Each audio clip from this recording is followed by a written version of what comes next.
So there's a new Note, Note 9. You probably heard about it. A huge event. The stage, it does this, it does that. It's the new powerhouse. It's the top of the food chain. You got a pen. It's an upgraded version of the previous one. In fact, if I pull the previous one out over you can probably hardly, maybe not at all, tell the difference. But there are some differences, and the new one is better. This one here actually steps up 0.1 inches diagonal screen space. The resolution is identical, but this one, the Note 9, is 6.4 inches diagonally compared to 6.3 on the previous version. The screen to body ratio, slightly better. Flip them over, you can see the camera layout has changed a little bit, or the fingerprint scanner in relationship to the camera layout. Underneath the camera modules, it was really hard to distinguish the difference, and you would end up touching the lenses themselves. The cameras are different now too. On the Note 9, they catch up to the S9 Plus, the same two-lens system with the variable aperture. Now this device is obviously big. This is for power users, and that's what was a bit confusing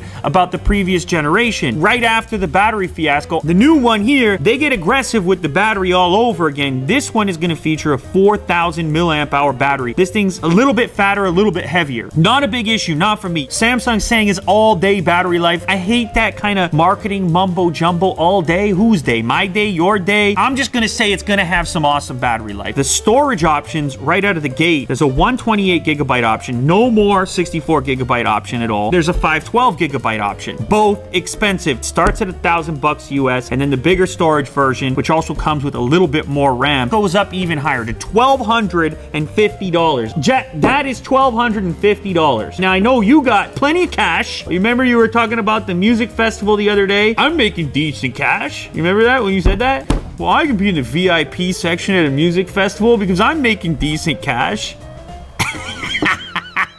So for you, this is nothing. But the world doesn't live like you, man. Snapdragon 845 in here, 6 gigabytes or 8 gigabytes of RAM. Also has liquid cooling scenario as well. Partnership with Fortnite for this device specifically. I installed it on here already. Of course, it's not coming through the Play Store, which was an interesting development. Fortnite didn't want to kick any cash to Google. So for the first 48 hours of this device's existence, you're only going to be able to play Fortnite on Galaxy phones. That seems to be the deal that they struck. If you're familiar with gaming PCs, you've probably heard of water cooling. It's an unusual thing to have in phones. Samsung kind of wants to dive into that same department to a certain extent. Consider this phone to be their gaming phone. Why can't it be a gaming phone? You're trying to say you're a Note. You're trying to say it's productivity. Whoa.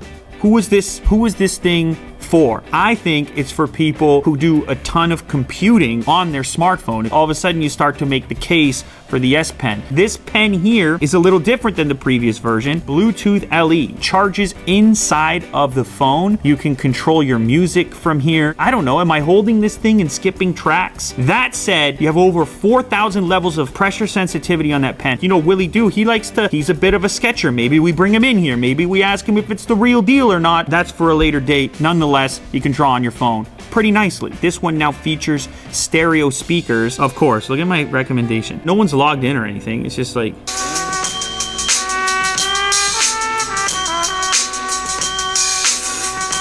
I could probably be more impressed, to be honest.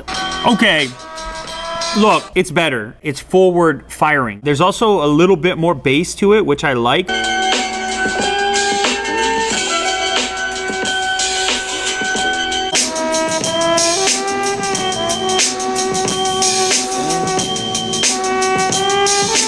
Yeah, it does feel a little bit heavier. A headphone jack, and Jack is the biggest fan in the world of headphone jacks. Right, Jack?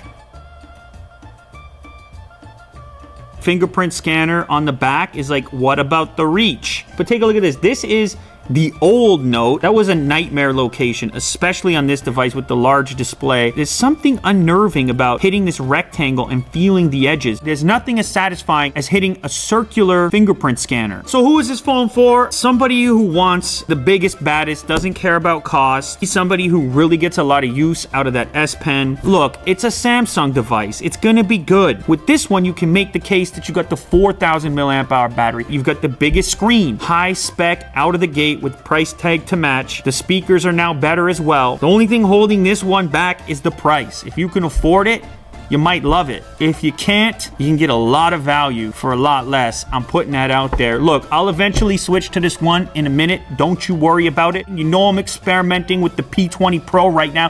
Give me a minute, please. And whether or not I can recommend it as a real buy and slap the plastic down. Of course, if you're not a person like Jack with the money falling out of the pockets, you know,